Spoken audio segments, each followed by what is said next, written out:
Асланбек Дзгоев – тренер, воспитавший целую плеяду знаменитых чемпионов. Это он стоял у истоков основания школы остинской вольной борьбы. В память об удивительном человеке сняли документальную картину «Глыба». Как рассказала режиссер ленты Любовь Азаматова, главное, на что она обратила внимание во время съемок, это то, как менялись лица людей, когда они называли имя своего тренера. Асланбек Захарович Дзгоев был невероятно силен, и ничто не могло его согнуть. Это было его ключевое качество. Потом мне вообще кажется, что все, кто с ним соприкасался, становились лучше, сильнее, умнее, благороднее.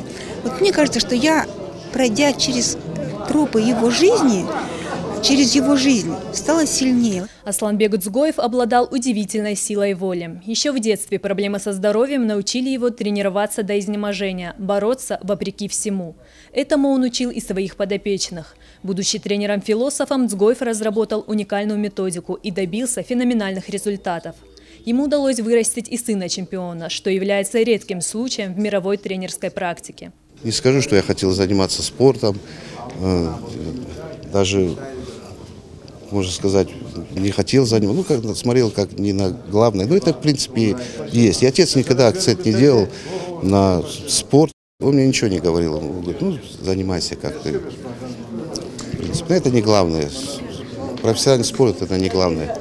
Главное это остаться человеком, учиться, быть здоровым. В российской спортивной среде Асланбек Дзгоев прослыл осетинским Нострадамусом. В начинающих спортсменах он безошибочно видел будущих победителей. Из его зала вышли чемпионы Европы, мира и Олимпийских игр. Некоторые из них продолжили дело своего наставника и стали заслуженными тренерами СССР и России. Асланбек Дзгоев является бессмертным примером для молодых борцов и эталоном тренерской мудрости. Мадина Сханова, Залина Губурова, Алан Гасанов, Осетия ТВ.